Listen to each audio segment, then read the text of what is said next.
sending data to Periscope. Whatever, dude.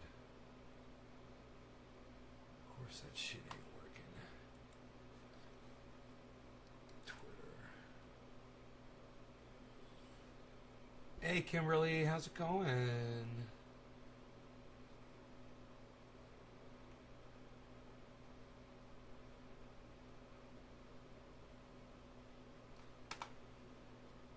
My word for it. Here's a FedEx employee. Fine. Hey, did you hear about this new policy where FedEx won't deliver packages to you, packages you paid for, based on your political beliefs? Don't take my word for it. Here's a FedEx employee. Fine, come on here and let all you know, if you don't have a flag in front of your house, and if you have a Joe Biden, Kamala, camel toe, posted up in front of your house, Black Lives Matter, I will not deliver your shit. I will not deliver your shit. I will bring that back to the station. And I will keep doing that shit. Really? If you can get a whiff that I sport Biden or Black Lives Matter, or maybe even a pride flag, This guy's great. Deliver my package. This is a FedEx policy. I assume it must be a FedEx policy. You're in the uniform making these statements, because if this isn't a policy that FedEx has, this is a really odd way to quit your job. Vincent, Mr. Worldwide Paterno Boom. of Oak Harbor, Washington. Boom. Maybe the goal of this is to quit your job. I don't know that you're necessarily that happy working at FedEx. I mean, after all, your Facebook tells everyone you've been self-employed since 2016. Pretty sure you don't own FedEx. So we can go ahead and let FedEx know how you feel. Maybe also... No, this is live, Dean. What's up, brother? Hey, Patrick. Enoch, yo, what's up, son? In case they didn't already, I'm going to help you get your message out there, Vincent. That's fucking... This guy he doxes people. And he's all over the internet. And he's fucking great. What he does is he doesn't give away their addresses, but he lets employers know who they are so they can fire them and lose their job. And they deserve to have... That guy deserves to have his job. Look, dude, if I'm a FedEx driver and, I don't care if I support Biden or Trump, I'm not going to... That's not going to be my basis on whether or not I give you service on what your political beliefs are. This guy's 100% right. FedEx, that guy's probably already fired, and it's because of this guy, and this guy's fucking great. And what a great beard, too, right? He's got a great beard. You gotta love that. Hey, hippie chick. Lay down, but I'll keep it open. Yeah, man, I watched a horrible movie tonight, man. I watched 2 horrible movies. You know,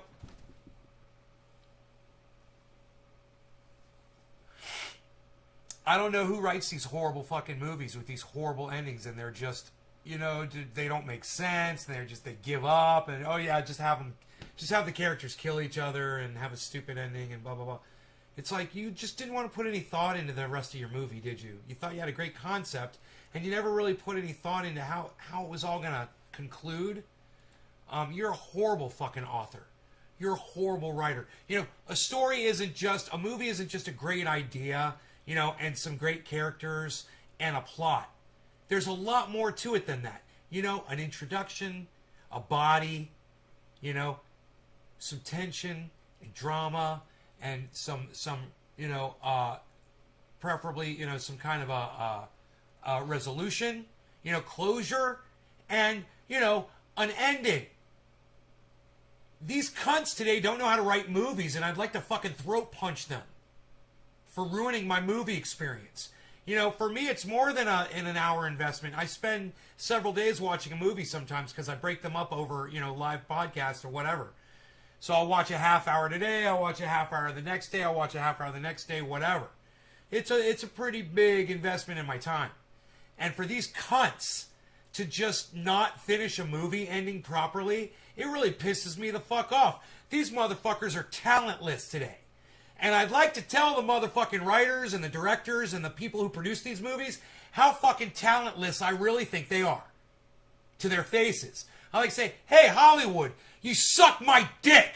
Your fucking Netflix and your fucking, your Amazon Prime and your fucking Showtime and all your movies suck my dick. Your movies suck my dick. How's that?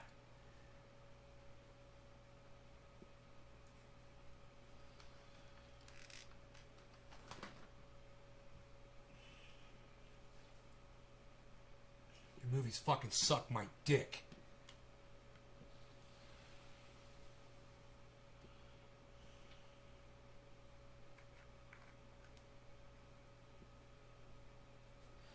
I'm just telling you, bro. I mean, they start out, they're good concept. I'm watching a movie. It's got a good concept. You know, I'm like, oh, this one looks like it's going to be science fiction and it's going to be jacked up and it's going to be fucked up and and it was. And I was really enjoying it. I was really getting into it, man. And then, you know, they start killing off everybody. And then you're just getting lazy. And then they just try to give you some kind of a profound,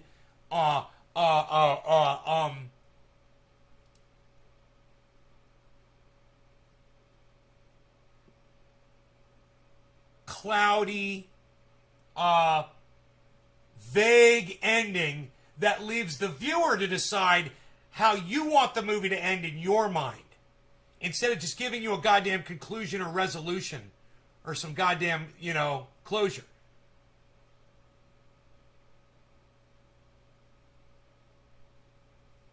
Yeah, and there's no reason to not have some kind of a mysterious ending. Okay, you could do that. That's fine if you write it good. You know, if you do it correctly. This one was literally a cop-out. The movie I just saw was a cop-out, and both movies were cop-out endings. It was so fucked up. Both of them were just fucking stupid. Dude, one was called Palladium, I think. And the other one was called, here, let me get the names of the movies I just watched. So fucking bad, dude. They were so bad. Parallel was the other one. Great concept, but then you get about to the 20 minutes until the end and they just start fucking falling apart. The movie just falls apart. The last 20 minutes. This is what happened with both of these movies. I watched Parallel and I watched what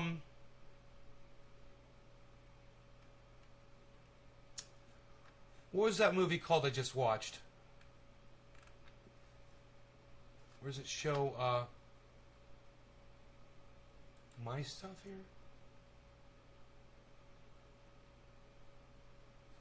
Where's the movies I just watched? Purchases and rentals.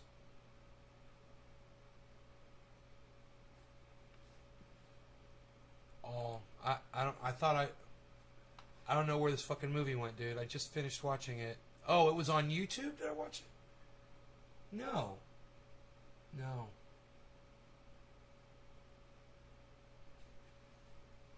Where's it show the movies I've watched?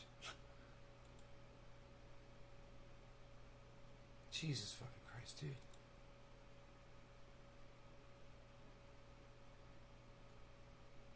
Oh, here we go.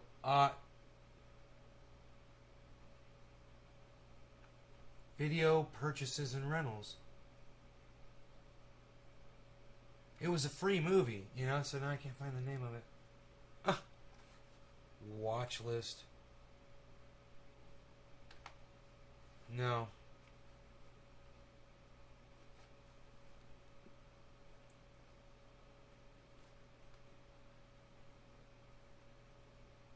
Huh. Isn't that funny?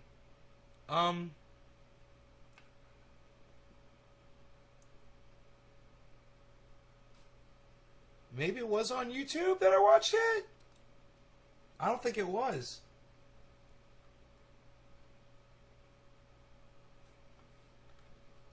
I'm not high at all. I haven't smoked anything yet. Good question. Good question.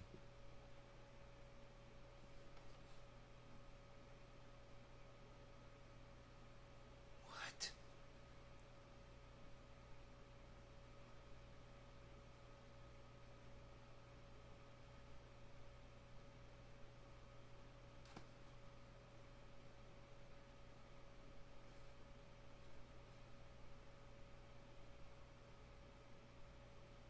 What?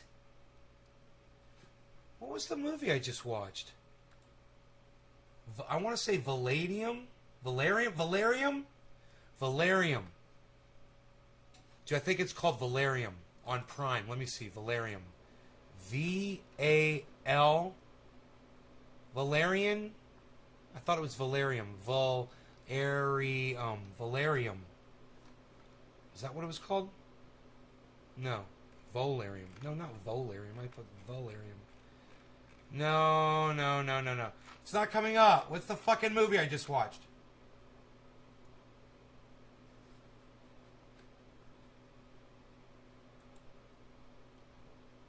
Maybe it'll pop up.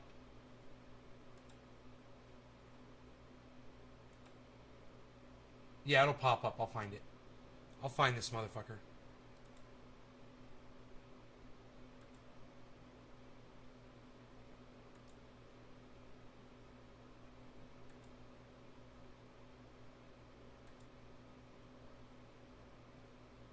I can't believe I don't know the name of this movie.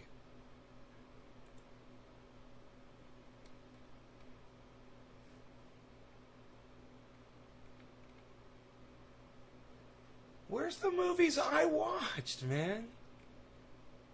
Why won't they show you your movies that you've already watched? Isn't that weird? Secret Window. Oh, there it is. Vivarium. It's called Vivarium. Let me get the information on it. It comes from 2020, and it sucks my dick. And look. I would tell you guys, I don't want to spoil the movie for you and whatever, but I know you guys aren't going to watch this because it's a piece of shit movie. Okay? It's an hour and 38 minutes of sheer torture. Now, did I enjoy watching it? Yeah. Yeah, I enjoyed watching it. Does the ending suck my dick? Yeah. Is it like the ending of all kinds of other movies and Twilight Zones that I've seen? Yeah, pretty much. It's, they try to make it twisty at the end. It's not. It's dumb. Right? So, who doesn't want to watch this movie? I bet all 8 of you don't. Can I go ahead and spoil it for all of you guys? Because it sucks my dick. This movie sucks so bad. You guys mind if I spoil it for you guys? This movie sucks so bad.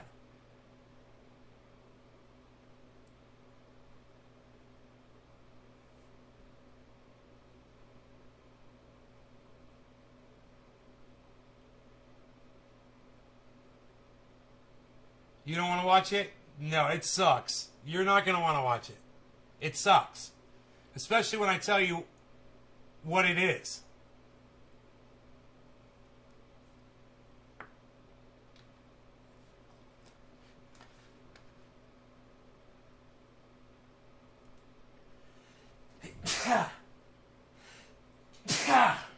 Man, that is great for sneezing. I love that. I love that little fucking scene there for sneezing, man. It's great. Alright, I'm going to spoil the fuck out of this movie for you guys. Alright. This movie is called Vivarium. Okay. This is a complete review of the movie. Alright. It's included with Prime. A couple's search for a dream home plunges them into a terrifying nightmare after they are trapped in a mysterious labyrinth-like neighborhood. I don't know why the rest of this is not coming up. Of identical houses. That's true. That is what the movie is. So, this happy couple looking for a home. They're strolling through town and they come across this realty office. They walk into the realty office, right? I'm going to totally spoil this movie for you guys. All right? You're not going to want to watch it. It sucks my dick.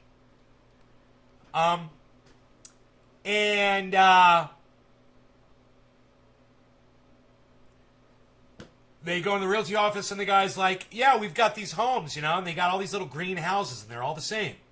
And there's like no models, it's all the same model. And there's like 20 of them and they're identical. And the couples are like, okay, yeah, so. They're like, this is kind of funny. It's cheesy and weird. And the guy's like, No, these homes are perfect. These are the perfect homes. Once you see one, so let me take you to one and show it to you. And they're like kind of hesitant. And he's like, just follow me out. I'll drive you out there. You guys just follow me out in your car. And they're like, okay. So they follow him, you know, and they're driving for a while, and they're just driving for a while. And they finally come up to this neighborhood. There's this big billboard, you know, and dream homes and blah, blah, blah. And they pull in, and sure enough, man, it's just all these green houses. And they're all the same. And they go in, and they're meandering around a little bit, and he finally stops at the model home, you know, and they park behind him, and he's like, here it is. And they're like, yeah, this fucking sucks dick. And he's like, wait till you see the inside of the home. He's like, they look very small on the outside. You got to see inside.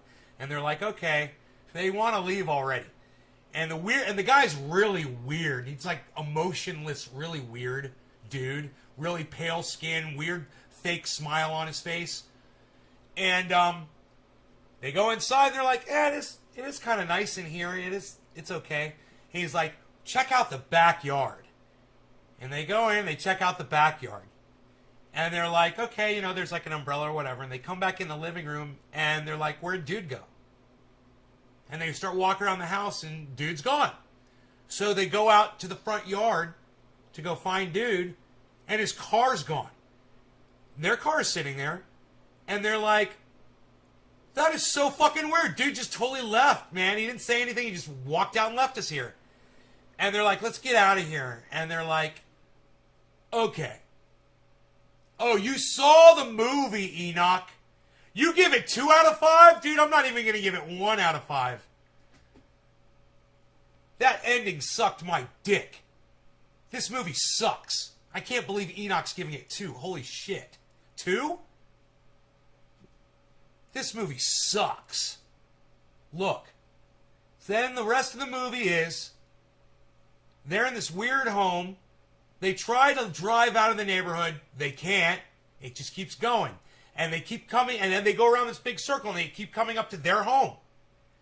And it's the same house, and they can't get out. So they go into the house, and they start living there because they can't get out of the neighborhood. And then all of a sudden, people are bringing them food. They don't know where the food's coming from. Just a box appears in front of their house, and they're just supposed to live in there. And so they have a box of food, and they're eating the food, and then a box comes, and it's a baby. And they're like, what, are you fucking kidding us? And there's a note on the baby. It says, raise the baby, and then you can leave. And they're like, they're a young couple, and they're like, what the fuck? So they start raising the baby. And then the baby grows up really fast into this psycho child. And anytime the child doesn't get what he wants, he just fucking screams like you're letting air out of a fucking, out of a balloon. He won't stop. And the husband starts digging a hole in the front yard because they're going crazy. And it's just day after day after day after day after day. And the kid's getting older, right? And the father's going fucking crazy, right?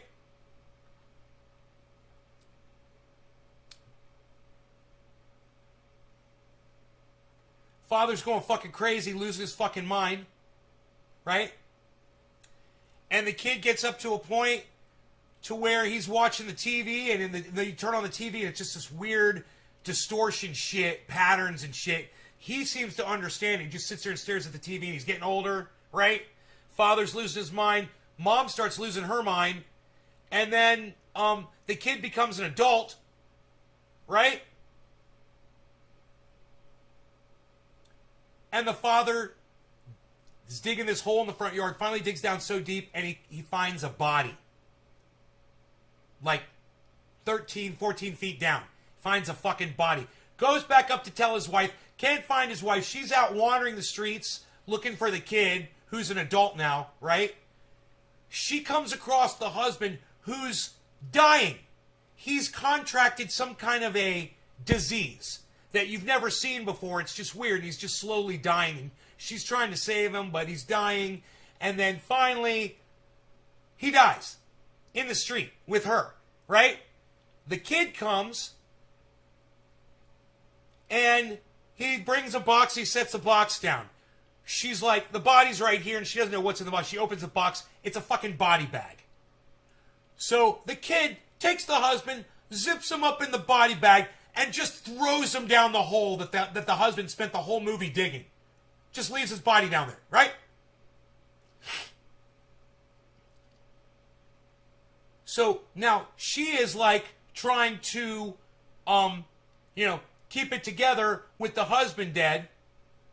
And the kid is still driving her fucking crazy. Now he's an adult and he's got her petrified. And she's basically just scared to death. And then she fucking dies. Right? And then he fucking zips her up into a fucking plastic bag. And throws her on top of him. And then buries them in the front yard. And then the front yard magically heals in 3 seconds. The grass grows over. Right? Oh, wait. There was this one part. Where before she dies, after he zips up the father and throws him down the hole, she takes a pickaxe and attacks the kid. Hits him right in the middle of the fucking head with a pickaxe. Right? He starts screaming and freaking out and bleeding a little bit. And he gets on all fours like fucking The Thing. Alien shit. And on all fours, he starts scrambling across the ground. And he runs up to the sidewalk. And he picks up the sidewalk like a trap door. Just picks up the whole goddamn curb, grass, sidewalk, and all. And there's a doorway down there. So she takes the pickaxe and she throws it in that little lump there where he had gone in and scampered down. And she looked down in there and he scampered down. He's all freaking out. And he scampered down this door and disappeared. And she falls down the hole after him and realizes there's all these weird dimensions down there. Under, her husband was trying to dig a hole to see what was down there. Well, sure enough, there were all these dimensions. It was like hell. And there were all these weird dimensions, and she was there older and with another kid, and then she sinks into another dimension, and she sinks into another dimension, and then boom, she finally sinks back into her dimension.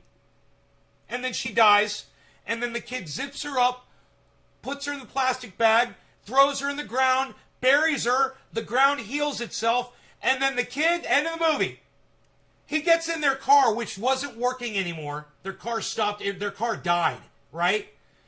He's got a gas can. He puts fucking the gas can in the back of the car. He obviously gassed it up, fires up the car, and drives off right back into town where the other guy was. The guy, the original, the realty agent guy, right? The pale-looking guy with the weird emotion, like weird smile on his face. And he's there like this. And he's all pale looking, and he's like, you can tell he's about to die. And his name, he's got his name tag on. It's like Ryan or something. And the dying guy, he takes the name tag off himself and gives it to the kid that comes in. And then that guy just dies as soon as he puts the new name tag on. And then the kid goes to the drawer behind him, opens up the drawer. There's another plastic body bag, a vacuum seal body bag.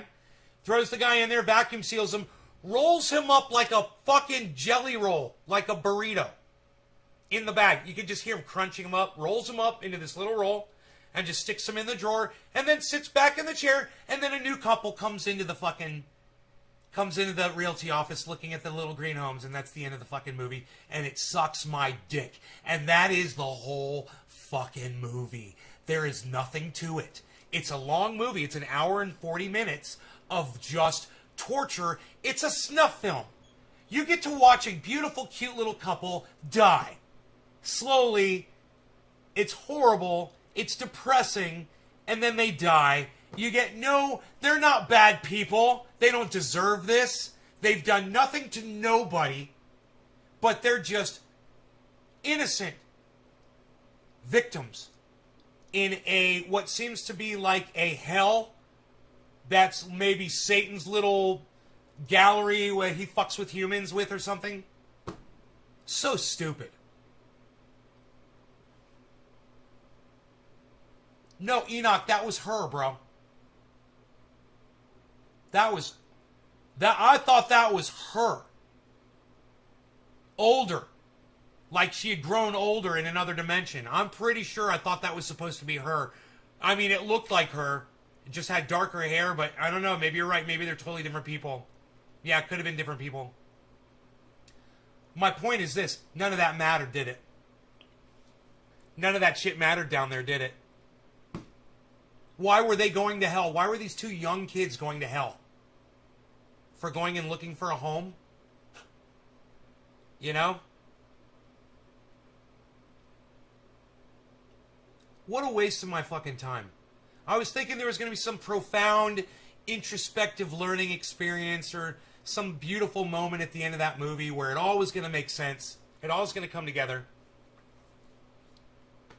Dude, I could have written a better ending than that fucking movie. You know? I kept thinking that she was going to go into another dimension and he was going to be there and she was going to find him, or, you know, the kid was going to turn out to be more than just the next fucking salesman. I don't know, man. The movie sucked my dick. You'll get absolutely no enjoyment out of it whatsoever. I saw another movie just as bad. It's called Reflection, I think. And it sucks my dick. Okay, so this is about 4 kids. And 2 of them are trying to sell a software, a mapping, like a Waves device that you can, you know, park your car where you can park, you know. And they get beat out by one of their ex-employees who offers to do the job for quicker and cheaper. And they're devastated. And look, the reason I'm going to tell you about this movie and ruin it for you too is because it's not worth watching. Did I enjoy it while I sat there and watched the movie? Yeah. But the ending ruined it. The ending of this movie totally ruins it. So I'm going to go ahead and I'm going to spoil this movie for you too. Okay? It's called Reflection. And it sucks my dick. And I'm going to tell you why. Because they actually build up a story around 4 people, around these 4 characters, and they've all got their own thing going on, and you get attached to them, and then they just start fucking killing them, and fucking them up, and, you know, pitting them against each other, you know, like an island type thing, or, you know, and it gets really ugly, and all human nature, all the worst parts of human nature are exposed. There's a lot of science fiction involved, a lot of time travel and shit in this movie. And they play a lot of science against each other, like, you know, what would happen if somebody did this, and what if there were multiple dimensions, and what if you could do this, and what if you could do that. And in that kind of a flight of fancy, it's got entertainment value. The acting is good. The plot is good. The last 20 minutes sucks my dick so bad that I'd rather just not get the fucking blowjob. You know, I'd rather just stay home. Andrew Lynn, what's up, buddy? Vivarium Midsummer. Dude, it's like everybody's trying to make a movie like Black Mirror. Nobody does it like Black Mirror. Okay, Black Mirror knew how to end their fucking episodes. You guys are not Black Mirror. You saw Black Mirror and you thought, oh, I could do that. No, you can't do that. You suck. Okay, you're not fucking Black Mirror. Quit trying to be Black Mirror. Okay? Black Mirror fucking rocked. And this is fucking a joke. These new movies, this is a fucking joke. The new science fiction movies. So these kids doing their thing, they discover a mirror. Funny, right? And the mirror allows them to travel through different dimensions, to see themselves in different dimensions, right? Based out of this home where the mirror is, somebody already had access to it and used the shit out of it. Had a whole system and everything. Well, they stumbled across the diaries and they started figuring it all out and they did the research. And that part of the movie is enjoyable. I think you might like that part of the movie. But I gotta tell you about this fucking ending because it's so bad that the motherfuckers that made this movie deserve to have their shit movie fucking spoiled. So this is what I'm going to do. I'm going to go ahead and tell you, if you want to see the movie, if this sounds like the movie that you want to watch, go ahead and leave right now. I'm about to spoil this motherfucker. I'm about to blow this motherfucker wide open. You only got about 10 seconds to leave.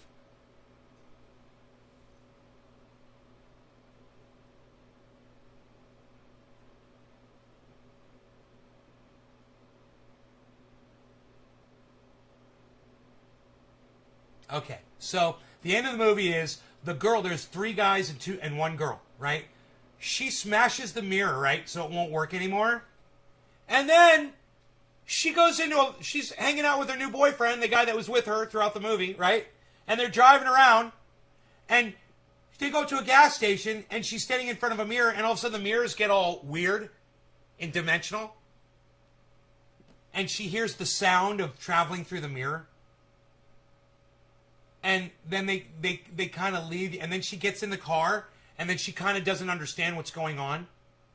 As if to kind of make you think that she just traveled through to another dimension and has no control over it. Now she's just flying through dimensions uncontrollably or something like that. And when you think about that, you know, she drives off with him, and she's like, doesn't understand that he was just listening to a song on the radio that... She said, oh, we haven't heard that song in a long time. He's like, we just played that one. And she's like, oh, okay. And then she understands that she's in another dimension or something.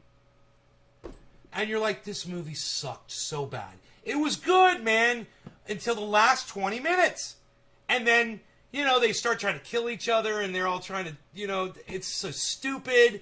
And you're like, what was your whole point to doing this in the first place? Why did you guys go in through other dimensions after you achieved what you were trying to achieve in the first place? And they're all just kind of playing against each other. And,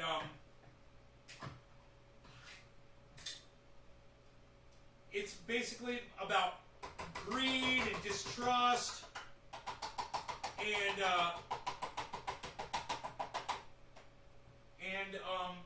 lying, you know, and just doing people wrong and shit. Stupid. Fucking so stupid. Wasting my goddamn time with these fucking movies, man. Trying to find something else to do besides live stream.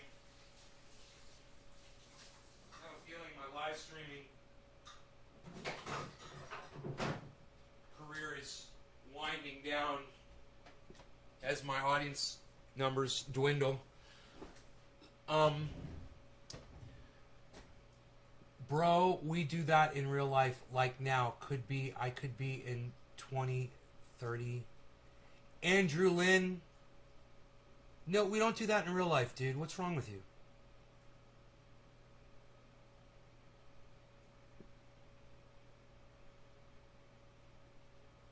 You saw that movie, Reflection? Yeah, it sucks.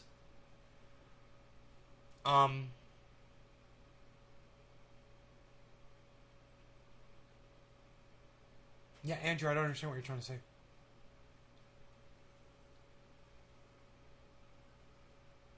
We do what in real life? I could be in 2030. What?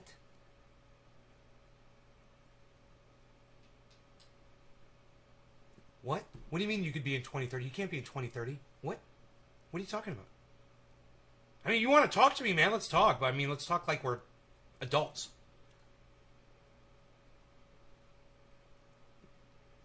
Can we do that? Can we smoke cannabis and still act like adults, or is that cool? Or do we have to act like children? I mean, I can smoke. You don't owe me an apology. I'm just asking you. I'm just asking for clarification. You know, you want to smoke cannabis and act like kids? We can do that. I do that shit too. I just want to get on the same page with you, Andrew. That's all. This is the internet. This is the internet. So is the internet your excuse for acting like a child? Is that what you think the internet's for? Because if it is, that would explain a lot to me about my audience. Not just you. I remember you from way back. Andrew, do you? What do you remember? Why haven't you been coming back to my shows, man? You don't like me? What's not to like, bro? I'm supplying entertainment 3 times a day here. Education, smiles, movie spoilers. I usually don't spoil movies. I hate that shit. But the only reason this is the first time I've ever spoiled movies for anyone, is because they sucked so bad. And that's going to be my new thing. I will save you the trouble of going and watching a shit movie. When I see one, I'll spoil it for you and tell you, hey, don't even waste your time. These motherfuckers don't deserve your view. You know, fuck them. I've had dreams since I was 2 that come true in the future. Well, Dean, you must be a goddamn wizard. You must be a goddamn wizard, Dean. You must be Dean, you must be a time traveler. And let me tell you guys something. I know that there's a lot of people in my audience members who have psychological issues. And you guys start talking like you're fucking crazy like Dean is right now. Understand this. I know you're fucking crazy. You know? Your dreams are not coming true, Dean. Your dreams... Hey, have a good night, bro, says Andrew. All right, Andrew, you have a good night, too.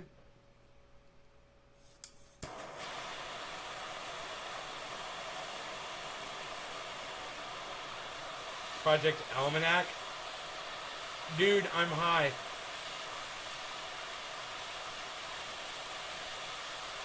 Yeah, I'm high, too. In a minute, I'll be high. I'm not high yet. Then I will be high. I'm high off of your high. How's that? Alright, no law regarding cannabis. Cannabis isn't just for all. Cheers, everybody.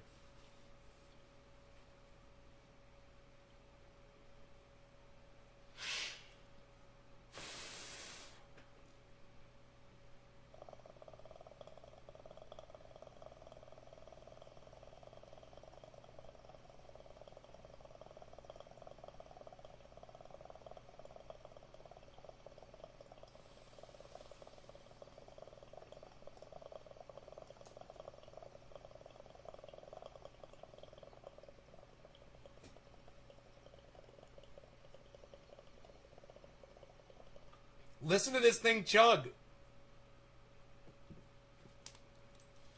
Oh, did we lose Andrew Lynn?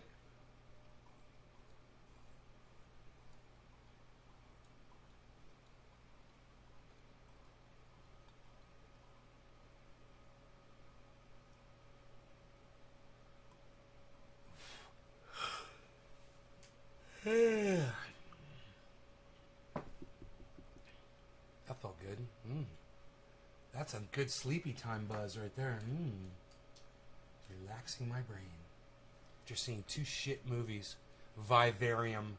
What a fucking cunt movie. Where's my stars at? 1 star. Yeah, I'll give that bitch 1 star.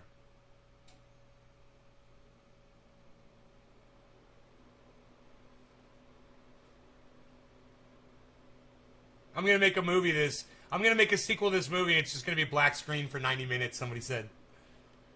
Dude, you fucked my high up. Andrew Lynn, you fucked your own high up, bro. You know, you need to understand something, Andrew. If you're going to talk to me, and you're going to make jokes on the chat, you got to let me know you're joking. Say lol, ha ha, J/K. You say shit on my... Look, man, I'll go back, bro, and I'll show what you said. You said, we do that in real life. I'm talking about being in inner dimensions, and you say, we do that in real life. Like now. I could be in 2030. So I said, no, you couldn't. I don't understand what you're saying. Because I'm being serious. And you were trying to make a joke. But your joke wasn't funny because you didn't even clue anything. You didn't have a punchline. There was no setup. It may have been funny to you. You may have been laughing. But I just went over my head. It would have helped if you'd put a smiley face or joke or something or lol. So I knew you were trying to be funny. And failing at it. How am I doing? Am I doing good? Is that right?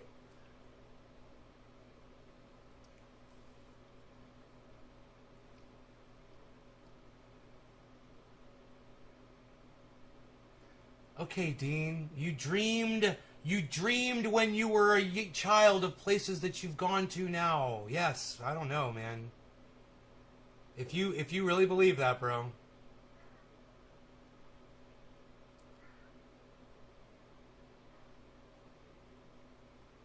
Do I like 4K? I don't like 4K. I fucking hate it. Dude, I'd go back to goddamn film quality. You know, if I could. Like the goddamn Godfather shit. You know? But 4K, I went over to my friend Dino's house, and he's got a 4K TV set, and I felt like I was in a goddamn surgical room, getting ready to perform surgery with surgeons and gloves, and it was so clean and pristine and clear and cold and not warm and not realistic. You know, that's the beauty of film, is it has a warmth to it. So like when I'm sitting here with Jim right next to me, he produces like a warmth, like almost like an aura. And film almost catches that shit. 4K disintegrates it. Disintegrates it. It's not like we're right in front of each other. It's like you're inside my goddamn retinas, you know, and you've surpassed all my other senses, and all I can do is see. Everything. You know, I can see every goddamn eyelash. I can see every fucking hair in your eyebrow. I can see every crevice in the crack on the crease of your forehead. You know? I can't see that well in real life. So it doesn't look real to me. 4K just looks phony as shit. What are we watching TV with microscopes now?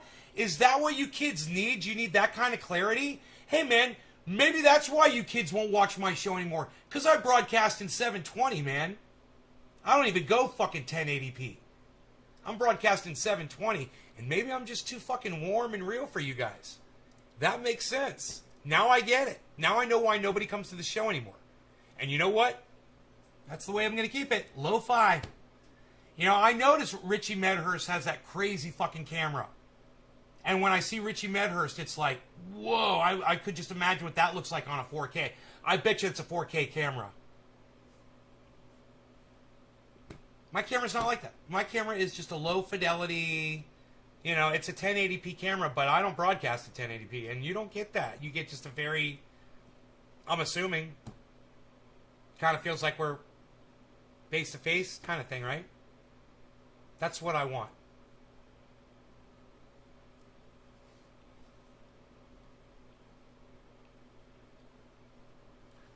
This guy says, I wish I could give 0 stars.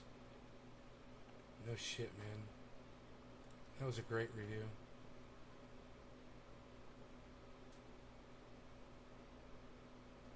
I mostly gave this a chance, despite the obvious trailer making the not-so-clever message clear, because I like Imogen... Oh, is that the director? And because I'm an open-minded guy, but this movie wasn't worth watching. You can guess the plot from the ominous foreshadowing of Gemma telling her student about the birds parasitically displacing the other birds from the nest, and how nature is sometimes brutal. Okay, so aliens are going to do that to humans. Got it. But maybe there's a twist or more to the story. Nope. No twist. Oh, you know what someone said? Black Mirror style movie about the never-ending daily grind. 5 stars. They gave it 5 stars.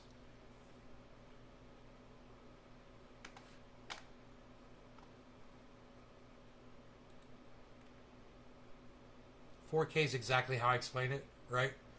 30 years ago, I went to a beach off of Highway 1, and I felt there was something under me. They're going to stand and found human skeletons.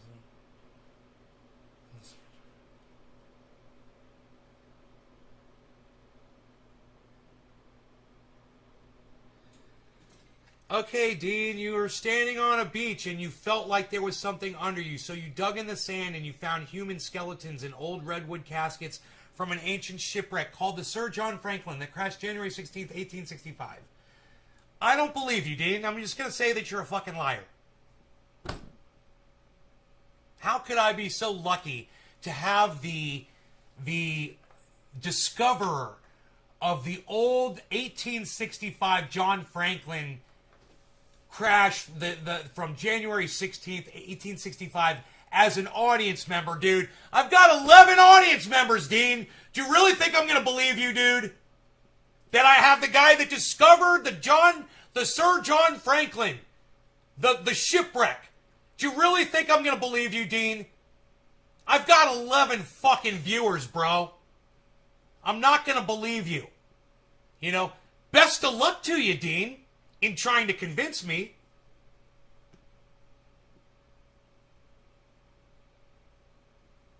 Yeah, okay, the state of California returned them 4 years later.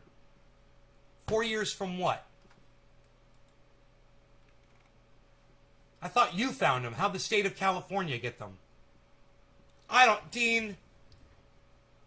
Come on, buddy. How do you expect me to fucking believe this fucking story?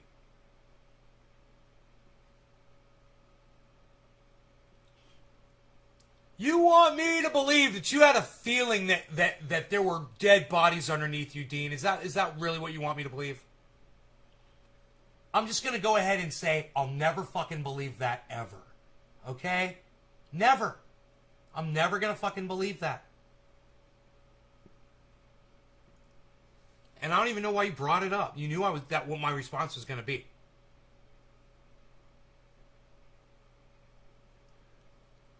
Oh, the archaeologists that were summoned after you discovered the bones in the sand on the beach where you were standing, and you just decided to start digging in the spot where you felt the ghosts of the ancient pirates talking to you. Right? Right, Dean?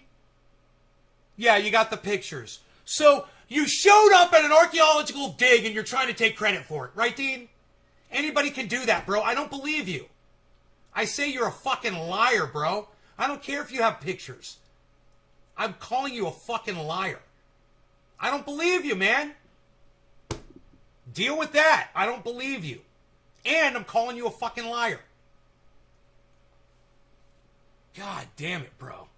I've literally got 10 viewers, bro. You really think that I've got some guy that can discover bones under his feet for walking across a beach? You really think I believe you, Dean? God. I have a feeling you've been blocked on my live stream before. Am I correct about that, Dean? Dean, have you been blocked before?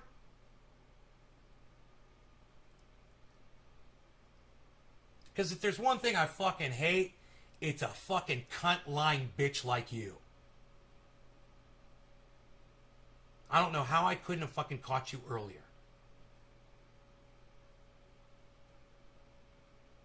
So sad when somebody... I mean, I know our lives suck, people. It sucks. But you don't have to lie to people or your friends to try to impress them. You know?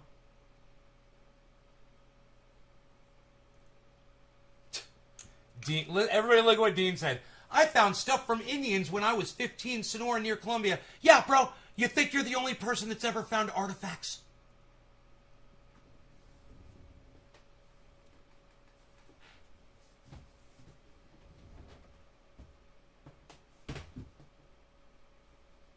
It must be your sixth sense, Dean. You must have special powers, Dean. Yeah, you are fucking lying. You're a lying cunt, Dean. You are fucking lying. You're a fucking lying cunt. You know, you've convinced yourself that because you found an arrowhead or you found something ancient on the ground, that you've got some special ability. You're an idiot, bro. I need smarter audience members than you. It's time to purge this bitch. Get the fuck out of here with your delusional lying ass. Do you think I ever thought I had some special ability to find ancient Indian things when I found something that was, you know, older than the birth of Christ on the ground, bro? Do you think I thought I had some special power?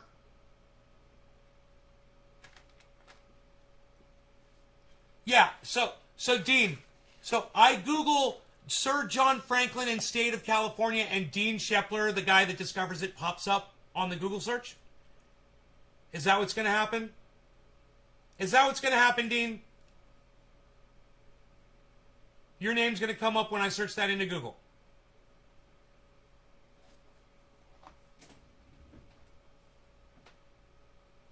Is that what's going to happen? You're the one that discovered it.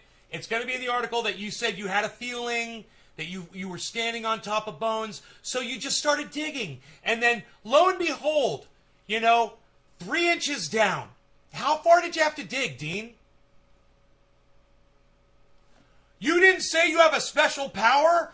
You're a fucking cunt liar. Because you know what I'm going to do to you, Dean, you motherfucking cunt liar? I'm going to show everybody what you just said in my chat.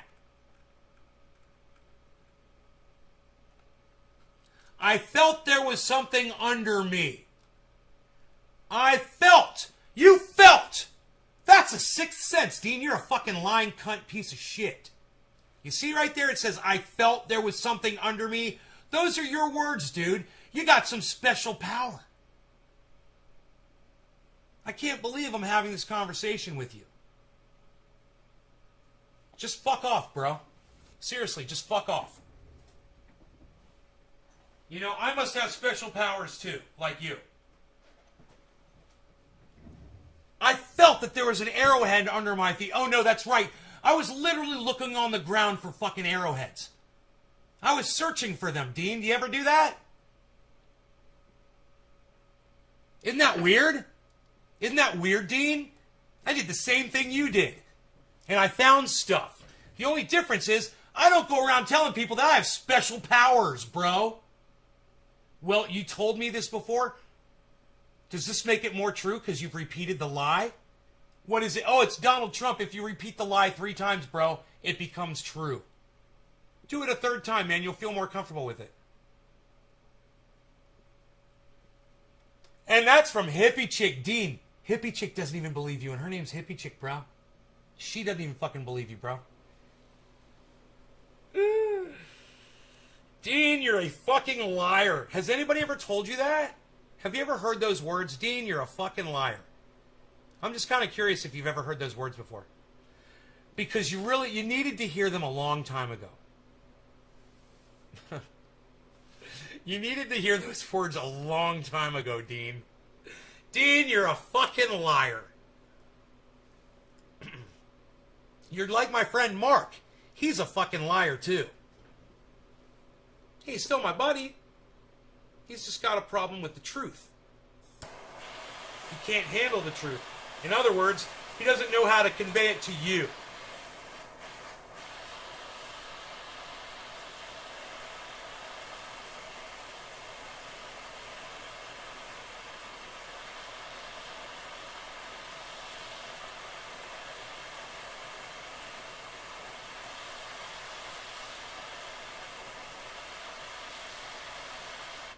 Right, you dug up beads from Indians and pieces of abalone traded by coastal Indians. Who fucking cares, Dean? People find shit underground. It doesn't make you special. You didn't have a fucking sense that there was anything under your feet. You're a fucking liar still. You should apologize for being a fucking liar. Cheers. To everyone except for Dean the liar.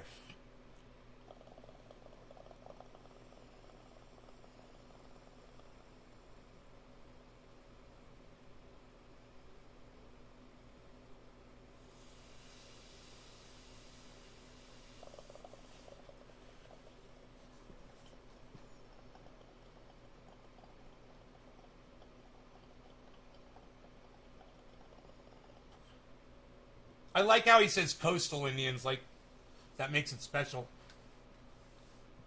You mean Native Americans, bro? Don't be racist in here. Don't give me a reason to block you. I already want to block you for fucking lying to my face.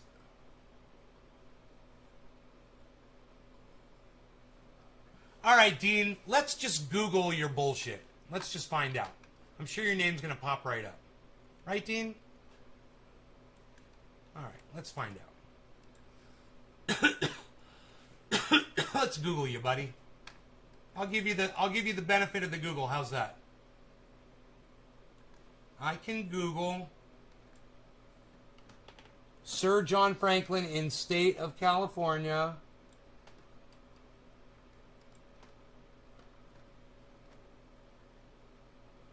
All right, let's see what comes up. Wow! Dean! Do you want to know what came up, bro? Holy fucking shit, man! Check this out. I owe all of you an apology. I owe all of you an apology. You know why? Dean, your search, Dean Shepler's Sir John Franklin State of California, did not match any documents. Any fucking documents.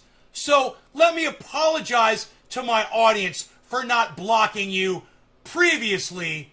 You're a douchebag and a fucking liar. I literally Googled it for you because you told me to. There it is. Dean Shepler, Sir John Franklin, State of California. No documents at all. It's almost as if it never happened, Dean. Now go fuck off, you stupid cunt bitch. Get the fuck out of my goddamn live stream and don't ever come back. Hey Gibbo, what's up? Aboriginal? Hey, whatever it is, I know you don't call Native Americans Indians anymore. You know, and that's racist. But hey man, I'll just get him on the fucking. Not only did he lie, then he tried to double, triple down and say that I'm a liar and that I should apologize to him. And then I Googled that shit and nothing came up with his name. Yeah, Sir John Franklin, Dean Shepler, State of California. Zip. Zero. Nothing. I Googled what he told me to Google. Since, you know, he knew, obviously, what to tell me to Google, right? God, I wish I had coffee. It's way too late for that, isn't it?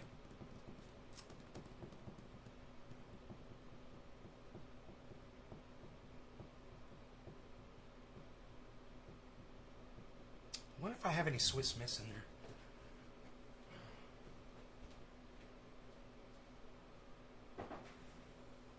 Oh my God, I do. Oh my God, I do. I'm having hot chocolate. What? Nobody does hot cocoa anymore, pal. What are you even doing? What are you even doing? Nobody's doing it like that. What are you doing? Dude, we are not superheroes, guys. We are not clairvoyants. You know, apologies to Teula. We don't reside on a vibration. It's just factually incorrect. You know, when you hear people talking about, you know, the energies that we exchange and that you know, the energy within things, everything has its own energy and vibration. Those people are just talking bullshit. Okay, there's nothing. It's what you got. You know, the physical realm. That's it. You're not fucking clairvoyant. You're not fucking ESP in anything. You know, the only reason I ever got anything correct about something coming in from the mail is because I obviously knew something was coming in from the mail. I knew it was coming. I was waiting for it. And then one day I remembered it. Oh, that was the day it came in. Oh, I must be fucking clairvoyant. I must have ESP. I've got postal ESP. No, I don't. None of us are special like that. It's all a lie. And we can so easily convince ourselves of this bullshit narrative. You convinced yourself you're a god, Dean. You fucking convinced yourself that you're a god. That you've got powers that no man possesses. Are you fucking kidding me? God, we're so pathetic, man. It's so sad. Because our lives suck.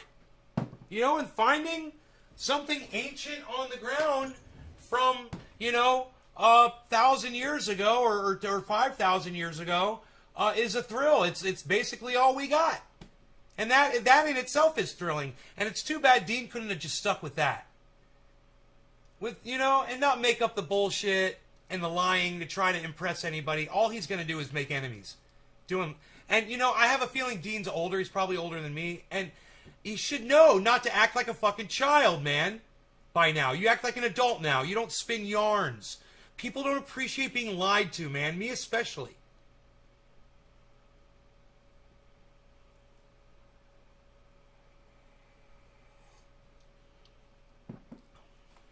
That movie sucked my dick. This person's a fucking liar.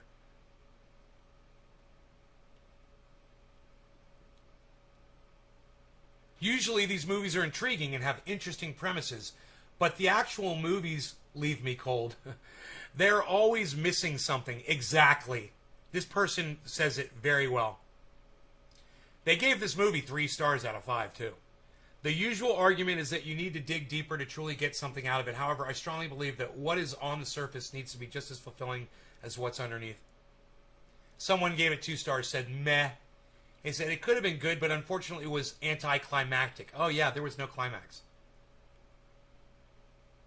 The climax was her going through the dimensions, You could guess the ending pretty early on. I was hoping there'd be some explanation, but it never came. Spoilers, kind of. ...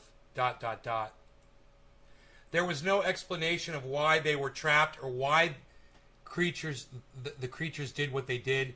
It would have been better to see someone successfully raise the child and escape or get close to it. There's movies where people just catch people and do evil things to innocent people.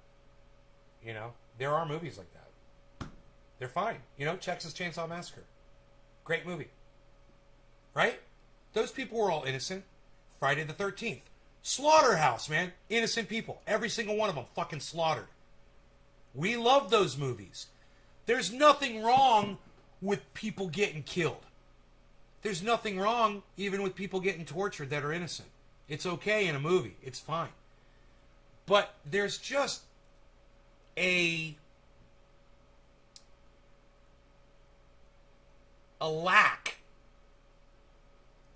of humanity in that movie when you can't even say, hey man, yeah, well the whole family is literally mentally unstable. The whole family, they fuck each other, they're really weird, they eat weird food and they kill other people together and they're cannibals, and okay, so they hunt innocent people and they slaughter them and they torture them and they eat them. And it's a fucking horror movie, and sometimes that's what you get. But when you're looking at something that's more of a psychological science fiction type movie, you're expecting a higher level of a slaughterhouse. You're expecting, even Alien had value to it when you knew it was a snuff film. You knew everyone was going to get killed in that movie. That's why you were going. You were going to watch the humans get devoured by some fucking crazy monster.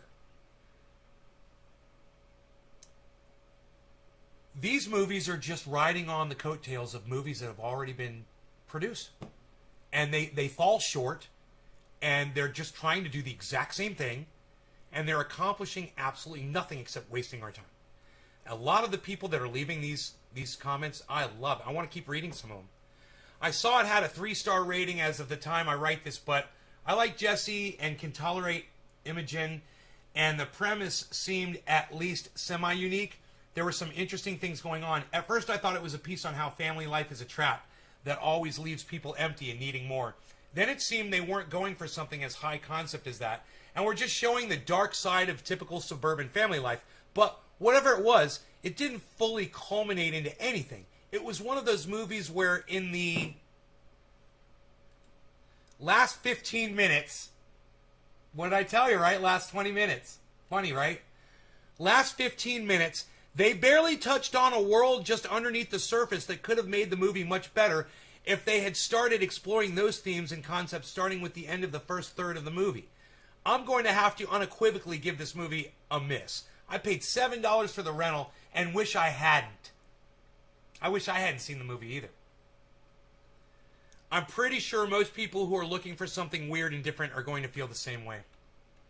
I am. I felt like I got ripped off. I got robbed. And it was free.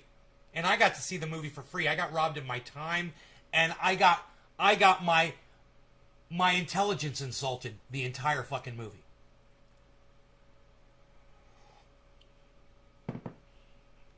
You know?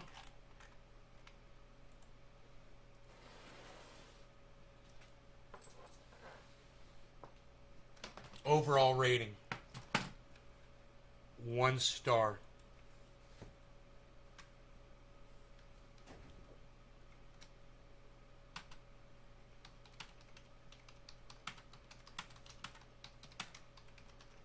I was robbed and it was free. This movie will insult your intelligence and simultaneously... I spelled it right! I spelled intelligence wrong. No, there's an O in there. That's a typo. I spelled simultaneously right, man. This movie will insult your intelligence and simultaneously waste your time while leaving an awful taste in your mouth. A must miss.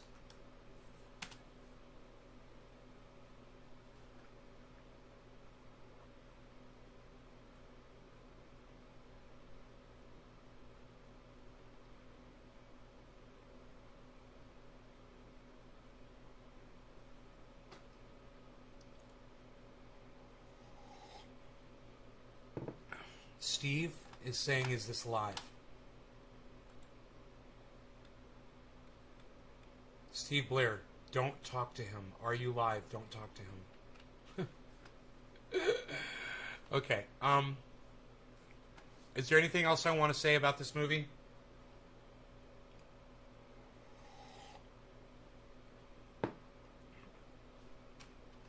This movie wishes it could be a Black Mirror episode.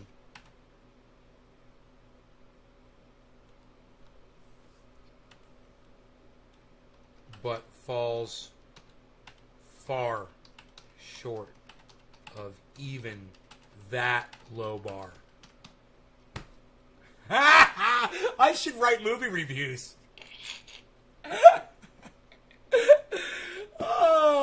This movie wishes it could be a Black Mirror episode, but falls short of even that low bar. Oh my god, that's hilarious.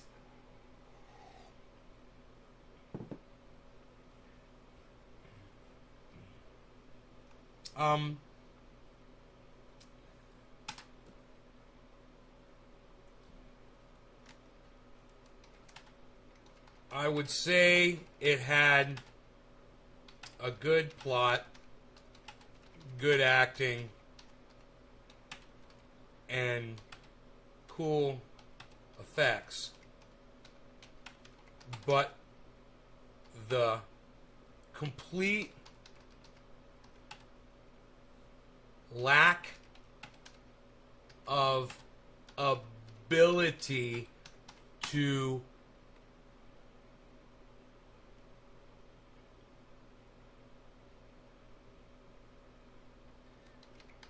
give this movie an ending worth watching prevents me from saying any of that. It deserves to be in the cutting room trash can. The entire movie.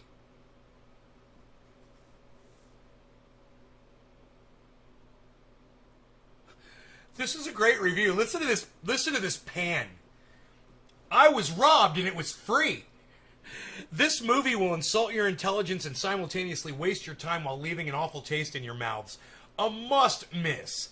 This movie wishes it could be Black Mirror episode. This movie wishes it could be a Black Mirror episode, but falls far short of even that low bar.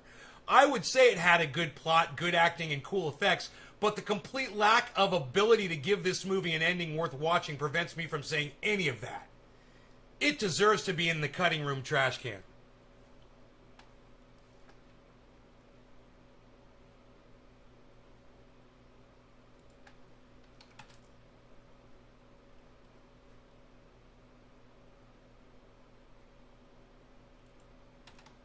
Zero stars, folks. Zero.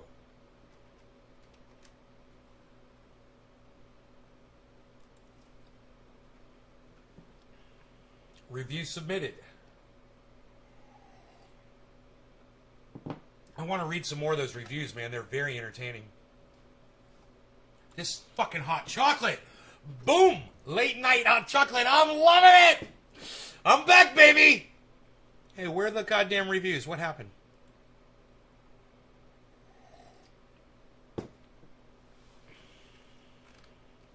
Where's the fucking reviews at?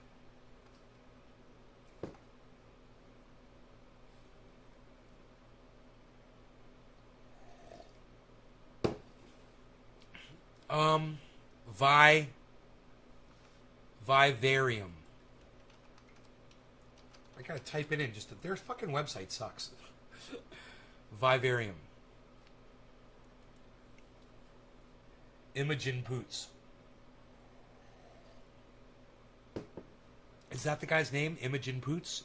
Jesse. Oh no, that's her name, I guess. Jesse Eisenberg? No. His name's Jesse Eisenberg. Imogen Poots. Who's that?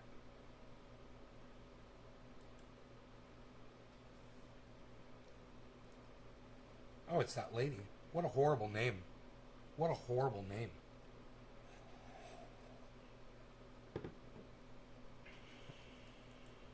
Married a guy with the last name Poots. Like Puss in Boots. Look. Where's the reviews? Oh, here we go. Let's go back to these reviews. It's got 23% one-star ratings. Let's look at those first.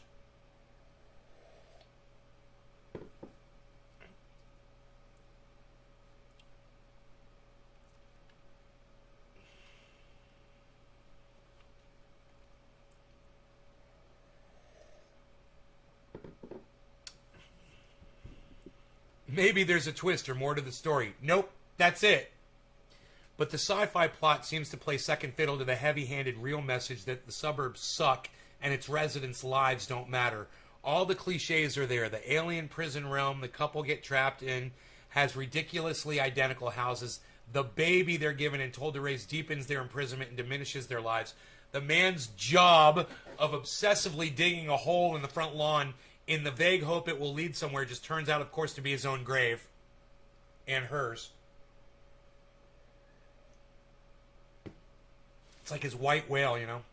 And that of others who came before him, just like middle-class American or British suburban men who spend decades slaving away at pointless jobs, neglecting their families, only to retire and die. Because only Hollywood careers and maybe those of other artists matter. You see, not whatever those boring dudes in the rest of society spend their lives doing. The writer also apparently hates the nuclear family and can't imagine why anyone would get fulfillment out of raising kids.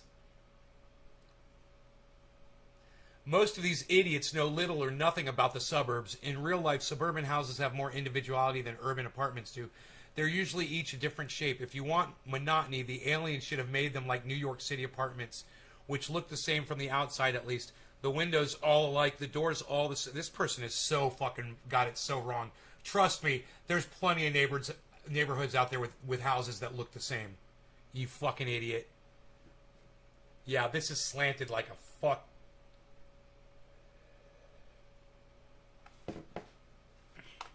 Yeah, whatever. That was stupid. Do not waste your time and money. Trust me. 1 star. Worst movie ever. Did you see the movie Downsizing? That stupid movie was amazing compared to this turd.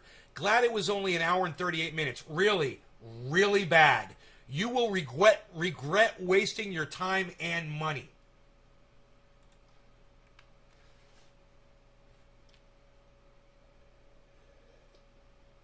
If worstists is a word, right? That if worstists was a word, that's it right there. The worstists. This movie really has no direction. A couple goes looking for a house and can't leave. There's a million different explanations about the movie and the symbolism behind it, but in reality, it's just pointless. The kid is annoying throughout the movie and goes woof, woof, woof. Everyone dies in the end. I just saved you time and money.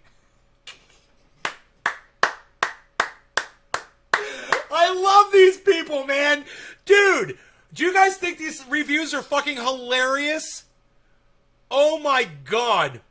Here, 1 star, waste of time. Sarah N says, I actually yelled out loud at the end of this movie because it went nowhere. It leaves you hanging, but not in a gripping thriller kind of way. The whole story moves slow and leads you to believe it's building up to a revealing or exciting ending, but it just stops. Lame. No point whatsoever. 1 star, says Galaka Bernal. I went in thinking, cool, a quirky sci-fi movie with actors I like. So did I. I was like, oh, this is going to be fun. I like these actors. This is going to be fun, right?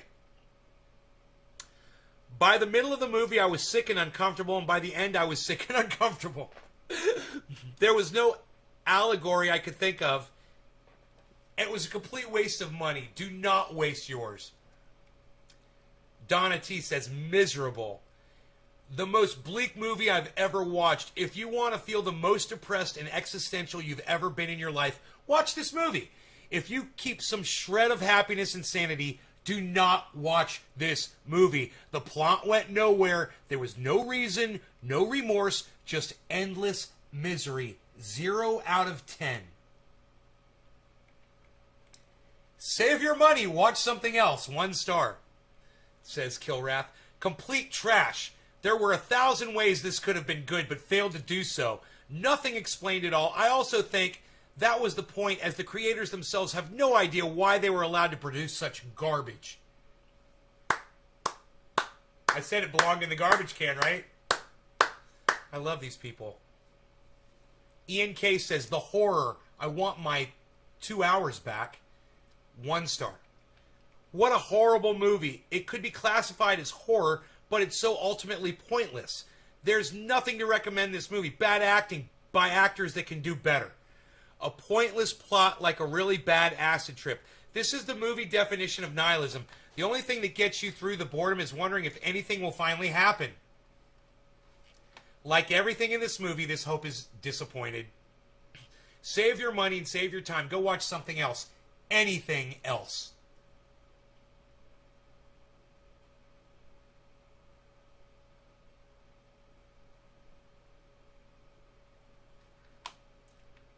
Probably one of, if not the worst movie I've ever watched. Daniel, 1 star.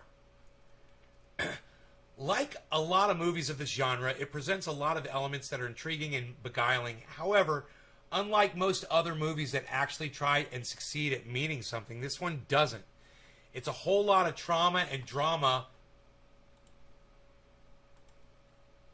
for a little, but zero payout. I mean, nothing. Zip. Nada. Zilch. Don't believe me? Watch the first 20 to 30 minutes. Let me tell you something. Just like the characters, this plot doesn't move from that position all the way through. That's true. 20, 30 minutes in, and then the rest of the movie. It's just day after day after day, and it's so fucking stupid. If you think that the main characters are a good reason to watch, think again. With only 2 lead supporting characters, less make it out safely than most any other horror movie starting with 20 or more characters. Vivarium? Where on earth do they get that name? Just like everything else in this movie, absolutely nothing is explained. If you're starting to watch several minutes into the movie and think just, how are these 2 people going to get out of this impossible maze? I'll save you an hour and a half to tell you. They don't. Nobody does. Nobody ever does. It's all hopeless and useless, and all the affinity and affection you may have had for the characters will be turned into utter hatred for this movie when the movie literally throws both lead characters in the garbage. Hilarious, right? Yeah, again, no answers even there. No answers even then. There's just utter frustration and annoyance at this movie that has kept your attention and wasted your time for this long. Just as a public survey for those of you who read this and have nevertheless proceeded to watch this movie, if you could remember to come back to this comment and click the button that says, "You now agree with this sentiment," I would very much appreciate it, as it will help to keep others in the future from suffering our same fate. Thank you. Next page. That was Danielle. Francis Ian, 1 star. I don't usually like to leave negative comments, especially because of the work and effort that was mostly likely put into this film, but honestly, it was a waste of my $7 and an hour plus of my life that I will never get back again. Frown face.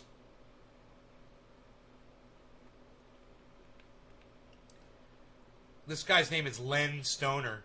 It says, 1 star, it's all crap. Another sci-fi movie done by people who thought they could create something artistic and get accepted by stupid film carnivals as a Picasso. More like a Homer Simpson.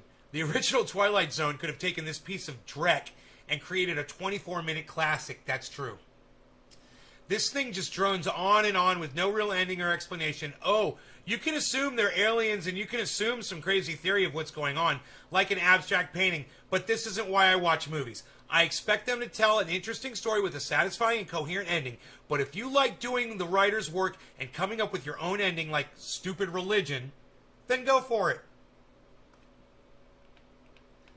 Shadow Gray gives it 1 star and says, a mystery box remains unopened. This is a long review. Holy shit.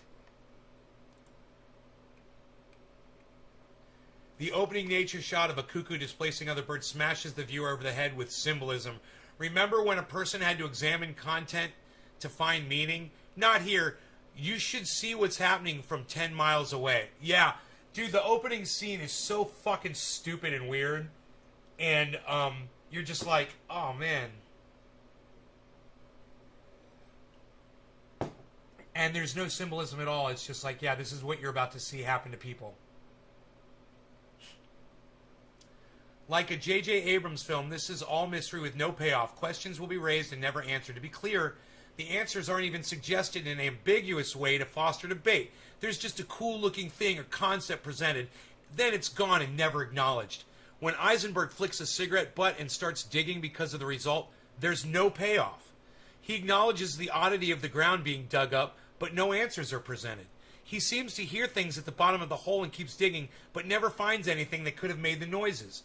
He seems to get sick as a result of the exposure to dirt, at least in that Eisenberg shows deteriorating health symptoms, and Poots, who does not dig, does not. No answers, though. When he does find something, it subverts expectations in a way that simply raises more questions. Are those buried all over, or he just found one, or did he implausibly dig in the one spot necessary to find that thing? Who knows? Later, a realtor fills the hole back in by hand. Why? Not why did they fill it, but why fill it in by hand? Do these realtors routinely dig and fill huge holes by hand? But to show something meaningful in this scene might have answered something, so no, we couldn't have that. That's fucking funny. When Poots decides to go all Minecraft on the realtor, right, with the pickaxe, some admittedly neat visual effects are presented. However, the whole sequence just pulls out more loose threads from the story, and no, they won't be tied up by the end. The loose ends won't be tied up. Cat, what's up, Cat God? Am I about to get raided by Twitch? Please tell me. Please tell me I'm getting raided by Twitch, Cat God. Did you come in from Gorilla? Fruitful Gorilla? What's his fucking name? Tell me some good news, Cat God. Tell me you're going to bring me some Twitch people.